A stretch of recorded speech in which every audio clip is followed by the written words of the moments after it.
Where is InsurTech headed next? This is where indie agents own the answer.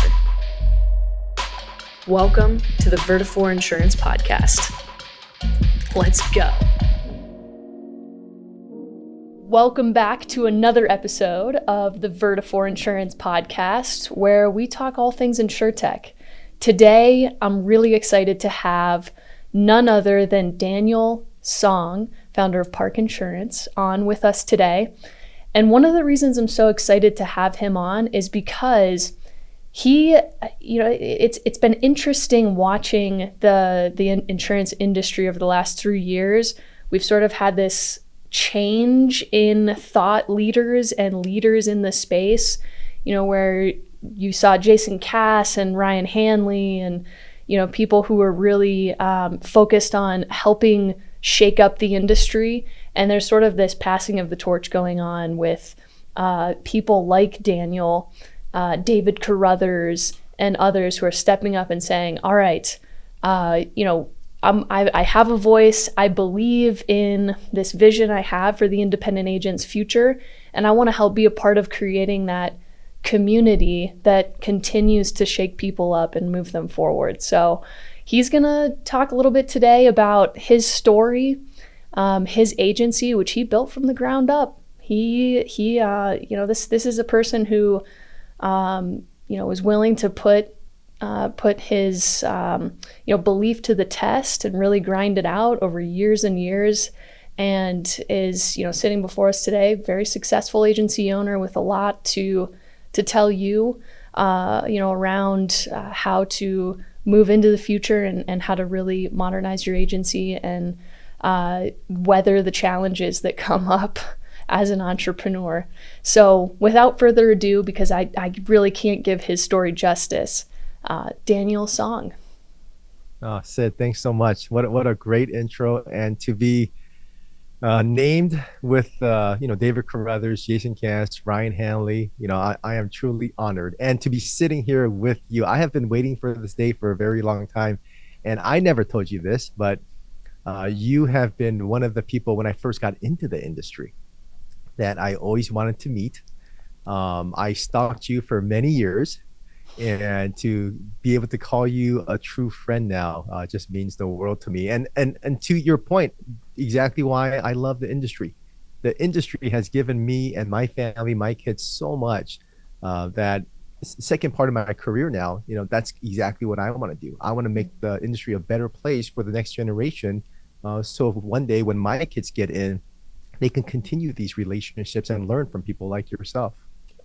That is, man, that's high praise. I appreciate that. And I'll only take about half of it because honestly, you have weathered much more than I have in my time. So I appreciate it, but I have a profound respect for you and what you've done and really just how you've built your business. I think we don't know each other, we don't go back decades and decades, as I'm sure, some of your friends do, but I get the sense that as challenges have arisen and you've had to make tough decisions for your business, you have always made decisions based off your values and not your fears. And that's a lesson that I've learned the hard way, I would say, over the past 4 or 5 years in my own life. So being able to talk to people like you and hear a little bit more about your story and dig in it means a lot. So let's start back at the beginning. Tell me a little bit about Daniel pre-insurance. I know you were in the military for a short stint. And I'll try to keep it pretty short here because there's so many topics that I want to talk to you about too. So I'll give you the mini version, but okay. So 1979, I was born in South Korea, and in 1984, I came here to the States. And I always tell this story because, being a parent, it's so impactful now, the relationship that you have with your kids. I mean, that's the most important thing that I feel is my duty, is to make sure that I'm a good role model to my kids. But I was 3 years old, and back in Korea, back in the day, we lived on a pig farm. And I remember our little village and our room, at nighttime, we would bring out the blankets. So that would be our bedroom. In the morning, we put the blankets away, get the breakfast table out, and that would be the dining room. And very, very humble beginnings. And I remember when I was about 3 years old, I woke up one day and my dad said, "Hey, look, mommy's not here anymore, so it's just us three." It was my dad and my sister and myself.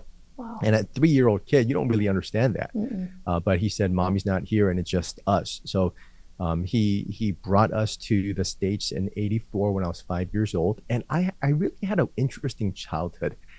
Back then, amongst all my friends, my family, my cousins, and I'm Korean, right? So I'm supposed to do taekwondo. I'm supposed to be really good at math, right? I play the piano, but I did none of those things. I was really insecure, and I didn't learn how to read until probably late elementary-ish.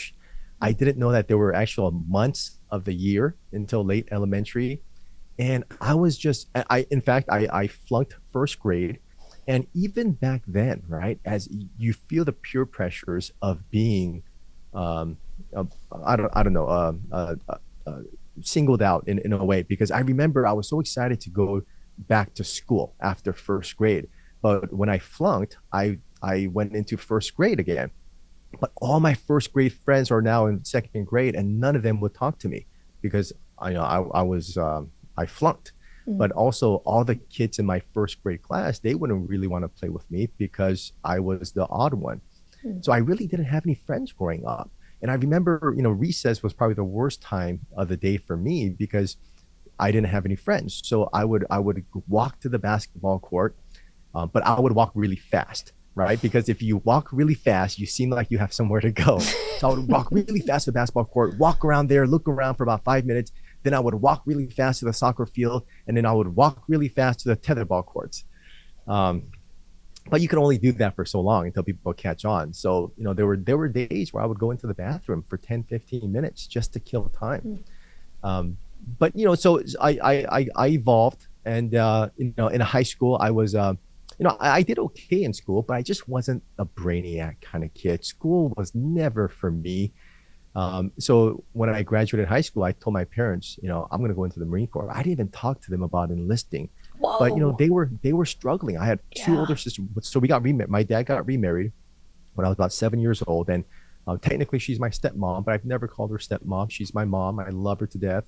So, and she had a son and a daughter. So now I have two sisters, one younger brother, and they did well for their time, and then they got into some struggles there with their business. And I remember being in high school, a senior. It was my two sisters were away at college, but they would come back during winter. So we were living in a 2-bedroom apartment with 6 people. So when they came back home from school, they would sleep on the bed. And my brother and I, we would sleep on the side of the bed on the floor. And I remember thinking to myself, I'm not going to give my parents the pressure of having to send 2 boys, another 2 kids to college. So we enlisted for the Marine Corps. So I probably graduated high school June 15th. I was on the bus June 18th. But in my first duty station was Okinawa, Japan. Absolutely loved it. It was a great time. And then I got discharged back in 2002. And that's when I got married. My wife is from San Diego. And I went to Fullerton City College, a city community college out here, and I transferred to USC. But while I was transferring to USC, we got married, and I got a part-time job at a mortgage company. Now, I did pretty well, Sid. In my first 5 minutes in that office, they put me on the phones, and I was selling mortgages.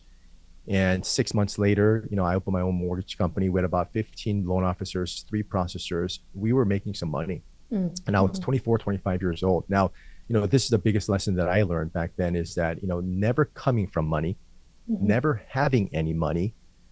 I mean, I remember with my own pen in 1 month, my commission was 100,000, the next month 75, the next month 50,000. So in a quarter, I made 225,000 just from my own sales, not the business. But I was completely reckless. It was so bad.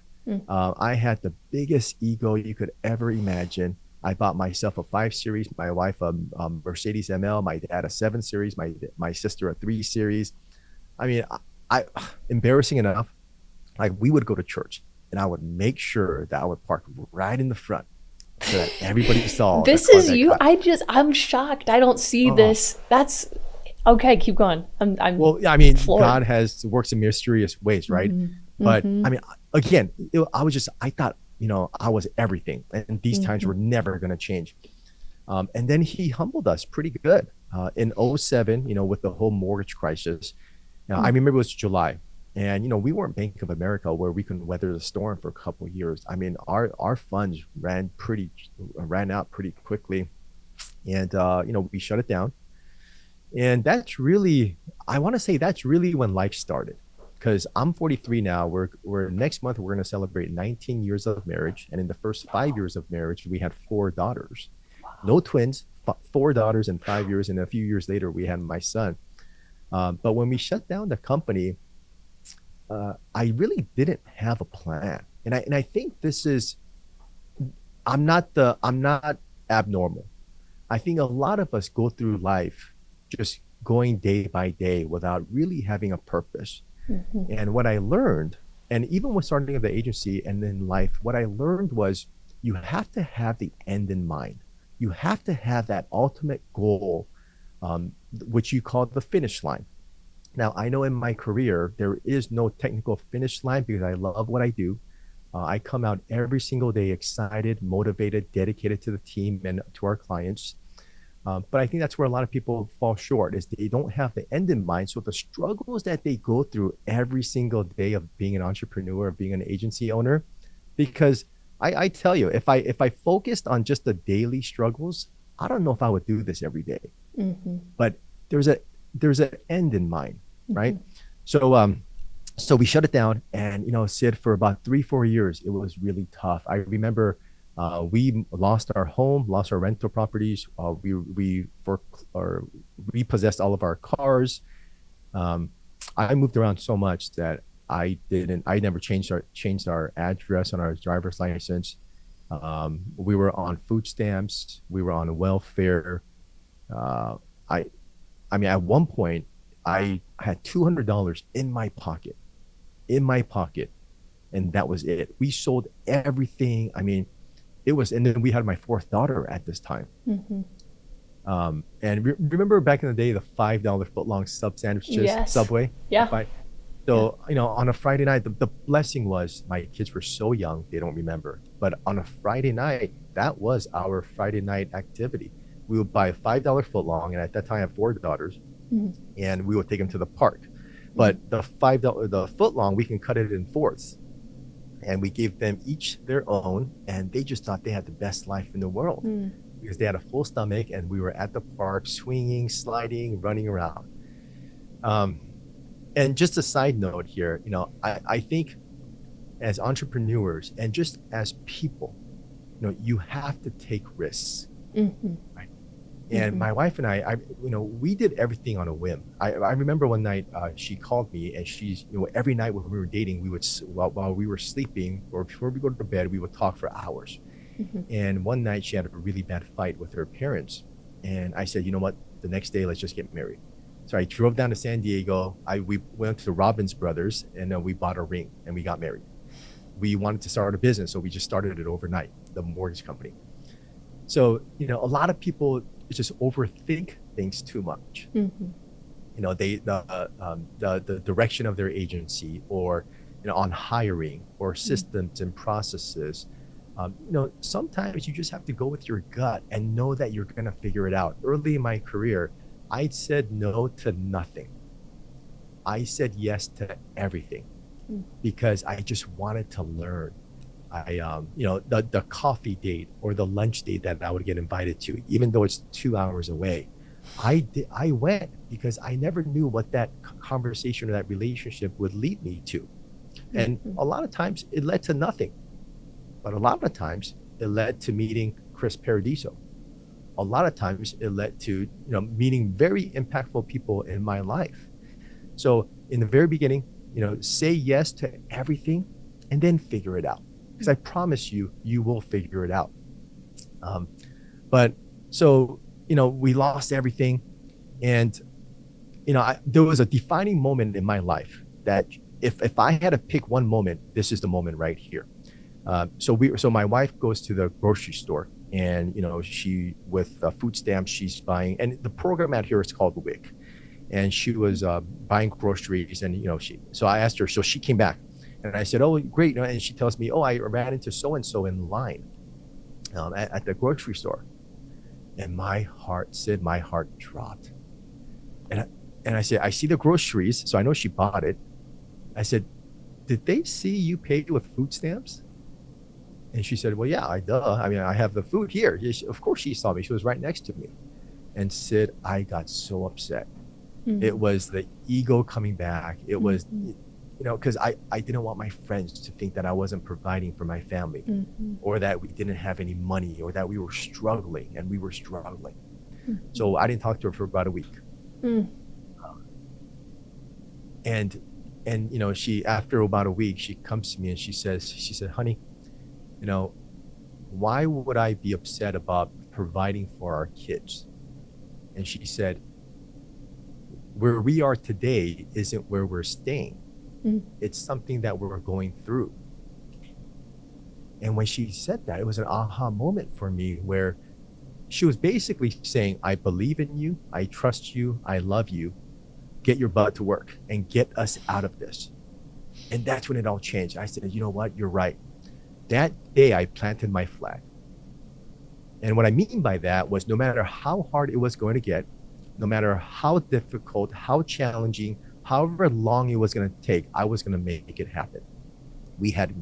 I was over crying at night, praying at night, hoping that we would get out of it. I planted my flag, and I was getting us out of it.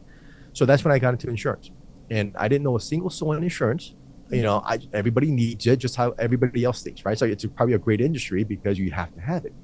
So I went out, I found the local agency, and I said, hey, look, now I didn't know what a cluster was. I didn't know anybody. I said, let me just write through you. Because I can't get the appointments. Let me just write through you. You can take a little bit off the top, but I own my book of business. I was smart enough to at least put that into writing. So I would build the agency from 9 to 5 p.m. And then at 5 p.m., I would take off, get home by 6 to 8 p.m. for 2 hours. I would eat dinner and play with the kids. And then from 8 p.m. to 10 p.m., I would take a nap. And then my wife would wake me up at 10 p.m. because I would drive about 30 miles to my graveyard shift. From 11 p.m. to 7:30 a.m., I worked graveyard at a home alarm company. So if your alarm goes off in the middle of the night, you get a ring. And I was dispatched. I was that person. 7:30 a.m., I would get off, go home, take a shower, eat breakfast, and go build the PNC from 9 to 5. And I did that for a long time. And then, doing that, I finally got us to a certain position where I didn't have to work the graveyard shift anymore. And at a certain point, I think we all just have to. We get to that point where we're sick and tired of being sick and tired. We're sick and tired of not being able to pay for the bills, because when you have too much month at the end of the money, it sucks. When you have to file bankruptcy, it sucks. When you have $200 in your pocket, it sucks. So I just made that decision, and no matter how hard it was going to get, and I don't even know how I did it. Friday night was truly my weekend where I didn't have to go into the alarm company. So at Friday night, I could sleep like a regular person. And my wife tells me that she never saw me sleep so well in her life because I was just so drained. But, Sid, for the first 5 years of my career, I took 7 days off. 5 of those 7 days were for Christmas. My wife would go to church on Sunday morning, and people thought with the 5 kids, she was a single mom. But I was dedicated first to my family, right? Because a lot of people think, well, it's 5 o'clock. I want to go home to my kids because I'm a family man, or I'm a family person. I don't know. I just never believed in that. I think there's a time and place in your life where you go through stages. And could you imagine if I wanted to clock out at 5 o'clock in the first 5 years? I don't know where I would be, but I guarantee you it wouldn't be here. So I'm a big believer in, I always told my wife this, but I told her, I'm going to kill myself for the next 5 years. I said, I will get us out of this. But it's funny because every year I always say, I'll kill myself for the next 5 years, right? So it never really stops. It becomes a lifestyle. It becomes a mental, it truly becomes a mental power, and where, you just have to keep going. Mhm. And but I've rambled long enough. I'm sure you have some questions. I have so many questions, and first of all, wow, what I've heard pieces of this story, but to hear from start to finish, I mean, thank you for being so vulnerable and so honest. That is an incredibly inspiring story. I I really don't even have words for what you've been through, and I think it's probably, and I don't even want to use the word easy, but probably easy for people to listen to. But there was to go through that for so long, right, and to have so many kind of ups and downs, and to be where you are, it's just that's truly remarkable. I think as I was listening, what bubbled to the surface for me is this is you're a guy who I think at core is an entrepreneur through and through, right? And I that word gets used and thrown around a lot. People want to believe that they're entrepreneurs because we have this weird societal obsession with it in America because maybe we live in a capitalist society. Right. I don't know. But there's only a certain group of those who believe that they are that actually are. And I would love to dig into what makes, like, what is the makeup of an entrepreneur. And the first question that came to me was, I remember working. This is a past job, and I remember thinking, man, that CEO just has he has a big ego, and I don't really know if I want to work for him, right? But he was very successful and a great guy. And I remember talking to a coworker about this, and he said, well, Sid, he has to have a big ego. Because you have to have a big ego as an entrepreneur, because you have to have tough skin, because you are the face of the successes and the failures, and you have to be able to weather that and be that, That's right. The rock for the team. And to do that, you have to have an ego. So I guess my first question is that true? Do you believe that the makeup of an entrepreneur requires an ego? What a great question. And I think to a certain degree, you call it ego or just call it being different. I think you have to have something inside of you that drives you. And you can't, and that doesn't change your core. Now, I go back to this, and I said the first 5 years I took 7 days off. Did I have some bad days? 100%. Did I work when I was sick? 100%. Did I really want to go to that birthday Friday night with all my family? I absolutely did. But as a leader, and I truly do believe, a lot of people think a leader is somebody who owns a business, or I tell everybody is a leader. Because you know why? You go home, you lead your family, you lead your spouse, you lead your kids, you lead your church members, you lead your friends. Everybody is a leader because you influence somebody in your life at every single point. So I really do think you have to have a level of, kind of, lack of a better term, I'm the shizzy, right? Like, I'm it. And this ship is going to sink, or it's going to sail on my shoulders. And because there are so many people counting on you, right? And I always have to think about the future of the team. And Sid, going back is, there's been a lot of movement in our industry the last couple of years, right? A lot of our friends who sold, who I thought would never sell. And, at a certain point, I said, you know what, if I don't at least take a look at it, I'm doing my family an injustice and also my team.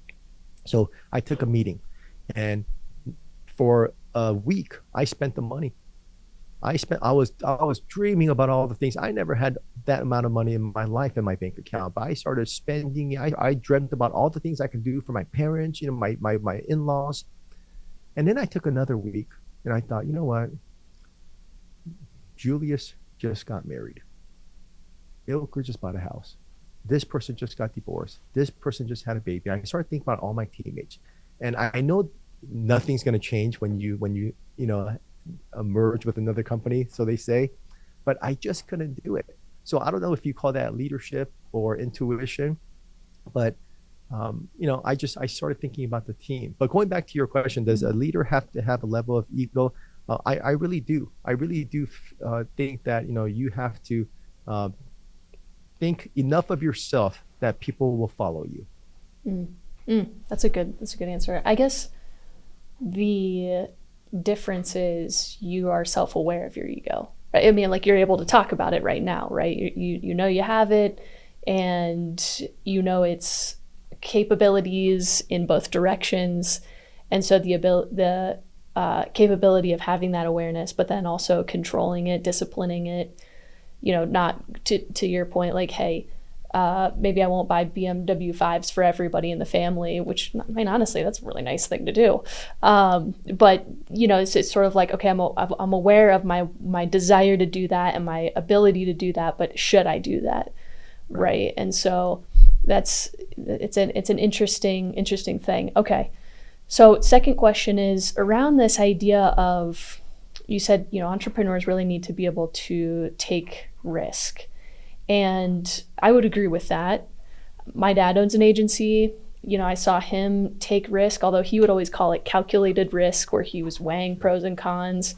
The man weighed pros and cons for my sleepovers. It became a bit of an obsession for him. But I think did his business, well. I think sometimes you can't really necessarily weigh those pros and cons. You just have to trust your gut, as you said. Yeah. The question is how... I do recognize this. There's sort of this, well, if I believe it, I can will it into existence. This recognition of, human power, right? The power that I have to lead, to create, to, to do all these amazing things.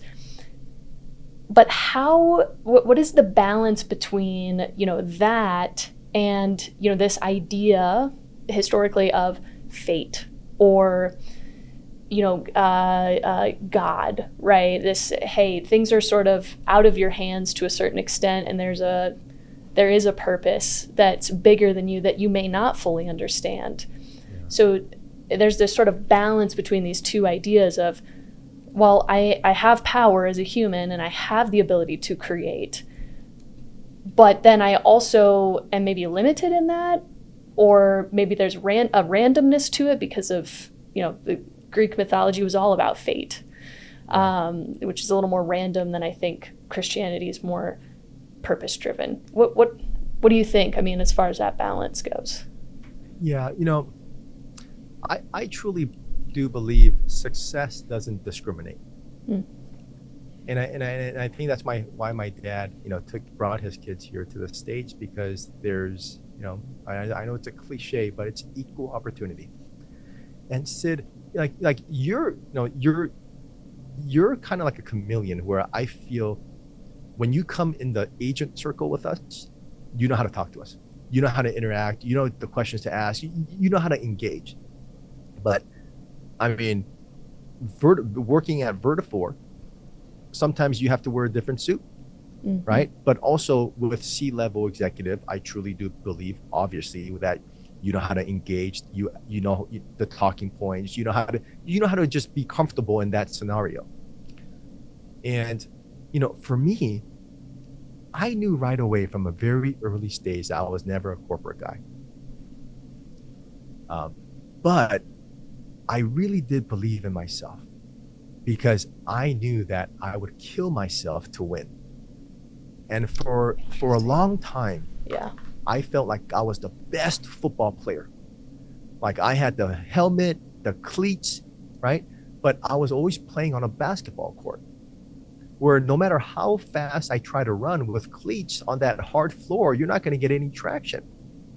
So the entrepreneurial world was my football field.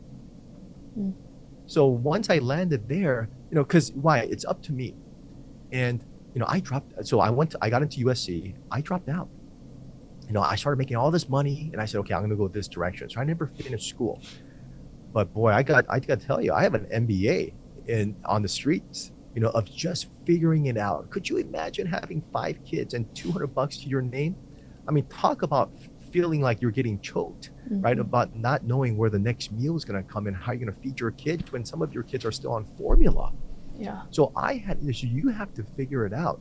So, I always knew that I was super disciplined, and I put so much value on the daily disciplines, because that's truly what I feel as if it separates what I call the pretty people. The pretty people with all the fancy degrees and this and that, and where sometimes they don't want to roll up their sleeves, right? But you put a guy in there like me, I'm all about getting dirty, and I don't mind getting dirty, because I do know that this isn't going to be forever. So that's one thing that I've always believed in is, success doesn't discriminate. And as long as you show up every single day, 50% of winning is simply showing up. We're hiring another salesperson here. I have 10 interviews scheduled. 3 people actually show up when everybody confirmed yesterday for today. 3 people show up. So just by showing up, you beat 70% of your competition just by showing up. Is that crazy? That's crazy to me. I think the most impactful thing you just said is I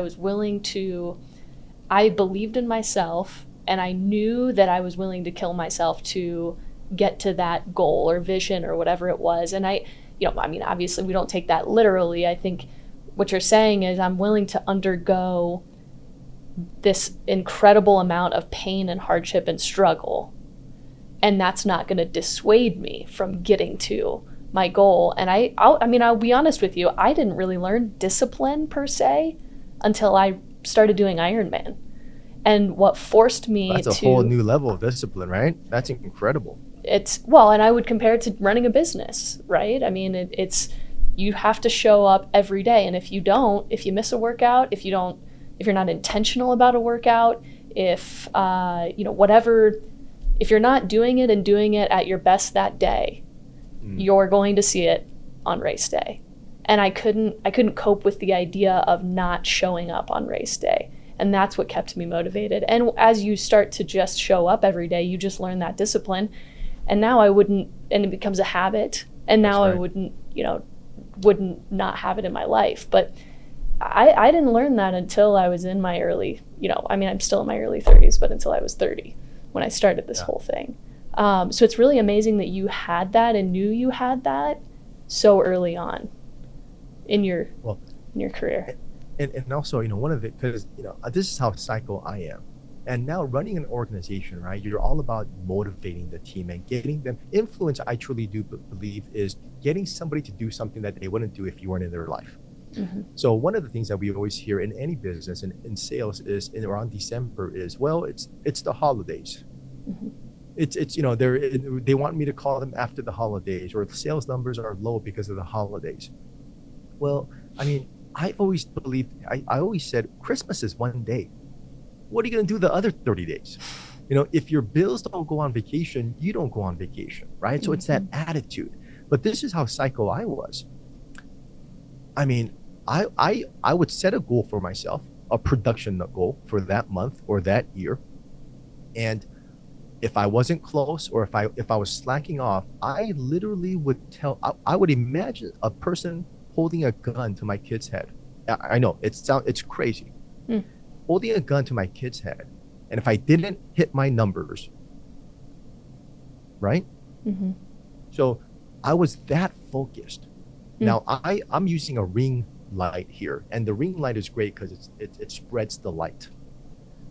Some people they call that focus, where they kind of spread their focus around. I was laser focused. I was dialed in on exactly where I wanted to go, what my goal was, what I had to do to get that and achieve that goal. I was laser focused, and there's a difference. And once people figure that out, their life will change. Okay, Daniel, I could talk to you for the next 4 hours on this topic, but I do want to, because I promised the listeners that we would talk about technology. That's right. I'm excited about that. Yes, I do want to talk a little bit about your tech journey specifically. So maybe just starting with, Where was your starting point for tech, and then where was your goal, your finish line, and have you reached it today? Do you still see, do you still see that a long pathway ahead? Are you comfortable with where you're at? Gosh, What does that look like? that's a great question, because I don't even know what the finish line to a tech stack would even look like, right? Because things are changing almost on a daily basis, which is great for the industry. I mean, I sit on some boards, and it's in some accelerated programs, and work with insurtech companies all the time, and I just love talking to founders because they're trying to make our industry better. Mm-hmm. But I mean, specifically to our tech stack, and first I want to say, it's there's a lot of options out there, and especially for the young agents out there, you go to a convention, you go to a seminar, and your head is just swiveling so much because there's so much to learn and so much to do. My best advice to somebody is, just because it works for me doesn't necessarily mean it's going to work for you. Mm-hmm. So be very cautious in your tech stack and what you bring on, and increasing expenses. I am very slow to change. My tech stack, I haven't brought on a new piece of technology in 3 years, just up until about 2 months ago. Now we're fully automated, and I'm proud to say, and this is a coincidence here, but Great Park Insurance is all things Vertafore. So we're AMS 360, Agency Zoom, and PL Rater. So what happens is, and before Agency Zoom, we were on another CRM for a very long time. And we can spend, again, you're right, we can spend hours on going through our process and our system, because the automation once I brought on automation, it has more than increased our revenue by 50%. And I see it. There was just a projection. But we're all things Vertafore. So when a new prospect calls in, we put them into our Agency Zoom, which now integrates with PL Rater. So we're not doing double entries. And then now, everything connects from Agency Zoom to AMS 360. So that piece alone has really helped my staff save hours and hours in a month, and days in a year. But we are very intentional with our tech stack, even down to the subject line of an email. I calculated with my developer, in 1 month, we send out 13 months of communication. Wow. So in 1 month, we're able to do that, where it would have taken us 13 months without the automation. So if there's an agency out there that's considering any form of automation, and you're not on it now, it might not make a big deal now, but in the next 3 to 5 years, you're going to be behind the 8 ball, and other agencies are going to surpass you by miles, because you're just not competitive enough. So what would you say to the agencies that hear fully automated and think, whoa, whoa, whoa, whoa, you are killing the relationship side of the business? Yeah. You can't automate these things. This is what our bread and butter is. This is what makes us independent insurance advisors, is being able to have that personalized communication, being able to be really intentional with what emails, text messages, whatever we send out, phone calls, Zooms. Now you're saying you're eliminating that and you're automating. How do you believe that? Have you found a balance? Well, I really do believe that we have a nice balance, and I don't think automation has been created to replace the personal touch. It's there to enhance and put it on super boost. For example, what we do is, our agency is a little different, where somebody calls us off the street, we'll spend about 5 minutes with them on the phone, and a lot of times, they come off of Yelp. And I'm going to brag a little bit here about my team. Is we are the highest rated insurance agency on Yelp in the country. What? And so people call us, and and they're already sold before they call us. I mean, they see 700 plus reviews on Yelp, when the next agency has maybe 15. They're like, okay, there's something about this agency that I need to work with them, and if I don't work with them, I'm probably missing out on something. Yeah. So they call it. We spend 5 minutes with them on the phone, and we tell them, hey, look, we're going to email you. Click on our simple form link. When you click on that, pick auto home discount, and it's going to guide you through the questions that we need. Now, what did I do just by doing that? My risk managers are not on the phone spending 45 minutes with them getting their driver's license. Does your pool have a diving board? What I save them 45 minutes. But also when they go through that application, it's a whole application, Sid. The only thing we're missing is payment information. I mean, it asks them their employment information, it asks them everything. But at the very end, before they can hit submit, they have to attach a current copy of their declaration pages for all of their policies. Why do we do that? Number one, if you have current coverage, data shows that you have lower loss ratios. You're more responsible if you have current coverage.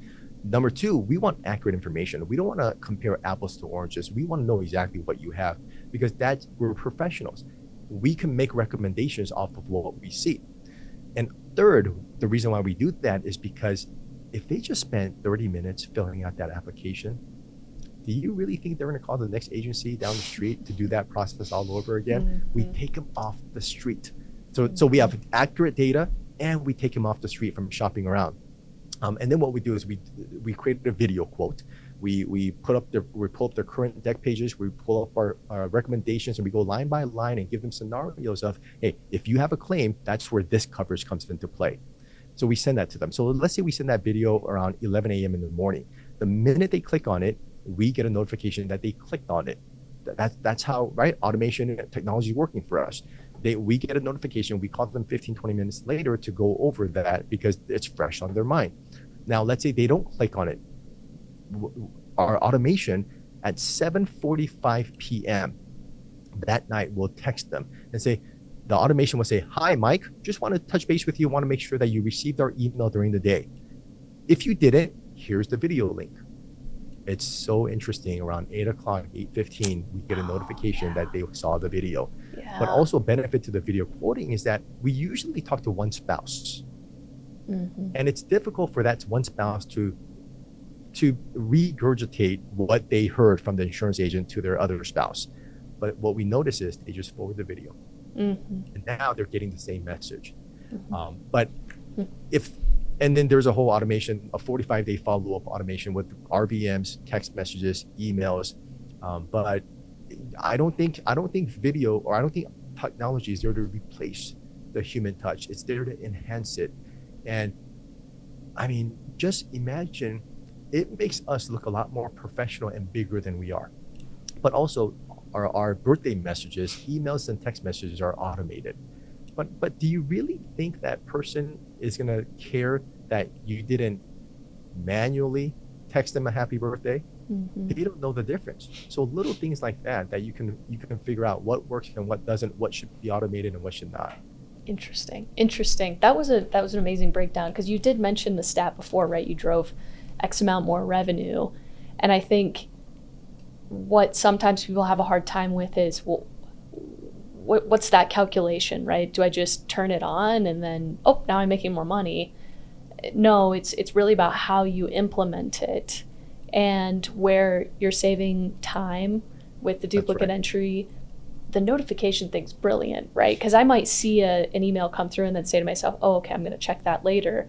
But if the notification pops up while I'm sitting on the couch, more than likely I'll, oh yeah, that's right, click on that real quick. And then, someone's sitting next to me, boom, here's what's going on. I mean, that makes complete sense. And that's an improved customer experience. You're kind of optimizing for the opportunity, right? And so those are the ways that you drive that revenue. And we picked 7:45 p.m. because usually people are home after work, they're done with dinner, and they're sitting on, like exactly what you said, they're sitting on the couch watching TV, and their spouse is right next to them. So that's exactly right. Interesting. Okay, so one last question for you. I have to ask, just because TikTok, you have an insane following on TikTok. And I know your presence is really, you're focused on creating content that, I mean, honestly, I've watched some of it. The relationship advice on there is amazing. If anyone has not seen Daniel's TikTok, go follow it if you're in a relationship, or if you're not in a relationship and you're trying to get into a relationship. It's really family oriented. And, you talk about all the food that you guys are eating. There's some really funny episodes or, shorts with like burgers, or, you always have the rice that's coming out, how you make different food. And then, your family in general, like the activities that you guys do together. How did this thing start? I'm just curious. What did you guys just say one day, let's put something on TikTok, and then it took off, or what happened? Basically, it was a couple of years ago, maybe 2 years ago or so. It was right around Christmas, and I'm kind of the silly dad with my kids. So my daughter got me a daddy joke book, 365 jokes, so one joke a day. And I thought, you know what? Perfect. I'm gonna read a joke and just laugh, and I'll put that on TikTok. And the kids were laughing at me because they said, well, who's going to follow you? I mean, how boring can you, right? I mean, who's going to follow you? Surprisingly enough, in the first week, we got 10,000 followers. In the next week, we got 50,000. And in 6 months, we got 1 million. And I remember there was a week or two stretch where we would get 100,000 every single day. Our biggest day was 50,000 followers. And now we're about 1.4. But, it's another way. The second half of my insurance career, I really do want to give back to the industry, but this is a more worldly way to reach a bigger audience. And we talk about our struggles, and it's incredible how people relate, and how people relate to struggles more than success, because everybody struggles, and the people who kind of stick it out and stay committed through the struggles see the success. But a lot of people quit within their struggles right before they're going to turn that corner. Right before they're going to turn that corner to success, they quit. So everybody could relate to struggles. So marriage advice, or child raising advice. But it's Sid, the most impactful thing is I have had people reach out to me and say, Daniel, my dad was abusive when I was growing up. He drank, he smoked, he beat us. Because of him, I never wanted to get married, never wanted to have kids. But watching you and your family, you guys look like you're having so much fun. I can see the love. I can feel the love. You make me want to be a really good dad. I had this one gal reach out to me, and she was in Las Vegas, 18 years old. She was sitting in her car in her parking lot with her belly out to here because she was pregnant. She messaged me through IG, and she says, Daniel, I'm just having a really hard time. This is my situation. I moved out here with my boyfriend. Now he's leaving me. I'm pregnant. I don't know what to do. I messaged her right away. I said, what's your cell number? What's your cell phone number? She sent me her cell phone number. I called her right away. And number one, she was shocked. But I was just a shoulder for her to lean on. And I told her, don't quit. I said, screw your boyfriend. If he left you, screw him. But it's your baby who you're living for now. A couple months later, and that took me 5 minutes. A couple months later, she had the baby. She got a job, and she messaged me again. She said, Daniel, that one conversation changed my life. So I always tell people, and I truly do believe this, and it happened for me. Never give up and never quit, because there is going to be that one person that says that one thing at that one moment in your life that's going to change it forever.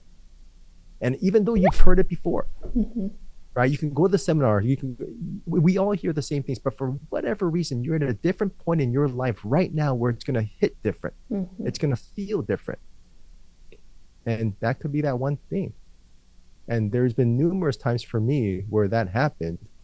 And I just get chills even talking about it now, because my life is different. I mean, I am not a wealthy man, Sid, but I'm a pretty wealthy man.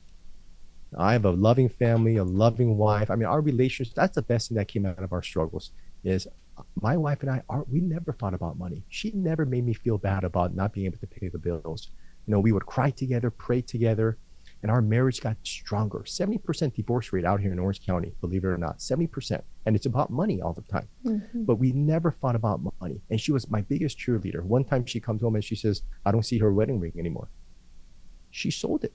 In our deepest struggle, she sold her ring. Didn't even talk to me about it, because you know what? That bought us 2 months of groceries, and she believed in me that we would get out of it. It bought us 2 months of groceries, and we got out of it. And I bought her a bigger ring later. Yeah, so I was able to do that, for her. Yeah, man, wow. I'm almost going to start crying. That is amazing, and I just want to say thank you for being such an amazing human. I think that, there's a lot of people who don't turn the corner. There's fewer people who turn the corner and don't share and lift others up. And then there's even fewer people who turn the corner and use their time to share and lift others up and make that 5-minute phone call. And from one person to another person on this crazy rock we call Earth, thank you for being you and sharing your story. And, for those of you listening, if you have the opportunity, I know conferences are getting kickstarted here over the next few months. A lot will happen towards the end of the year in August, September. If you have the chance, I know Daniel's at a lot of conferences. If you do run into him, take a moment, say, hey, he's an amazing guy. He also has a podcast that he puts on. And do you want to give maybe a little intro on that podcast real quick? What you guys talk about, when it comes out, how people can sign up? Yeah, it's Ryan Reynolds and I. It's every Thursday, 6 a.m. in the morning, and it's the Insurance Leaders Podcast. And again, just another way for us to give back to the industry, interviewing a lot of great leaders, a lot of people who have done some amazing things. And honestly, we could have anybody on the podcast because we do believe that everybody is a leader. With that, thank you again. I appreciate you, and I look forward to everything that you're going to continue doing in the industry. Guys, if you haven't hit the subscribe button on this podcast yet, go to YouTube, hit subscribe on Channel Orange. All of these episodes are filmed so you can watch them. You can see our facial expressions. You can see me almost start crying if you want to. We also stream on every podcast platform, so Apple, Google, Spotify, Stitcher, whatever your favorite podcast platform is, you can subscribe with that. I look forward to seeing you guys on another episode of the Vertifor Insurance Podcast. And Daniel, thank you again. Thanks, Sid. Love you. If you haven't yet been to Austin, Texas, between May 7th to the 10th, consider this your official invitation. Accelerate is the largest gathering of Vertifor users from around the country. And no matter if you're looking to be challenged by hearing the stories of successful owners who did things a bit differently, see cutting-edge solutions thanks to the implosion of the InsurTech ecosystem, or learn how you can maximize your current Vertifor tech stack, Accelerate has it all. So go to accelerate.netview.org, put it in your phone, put it in your computer, wherever you are, accelerate.netview.org, grab your ticket, and join us in the live music capital.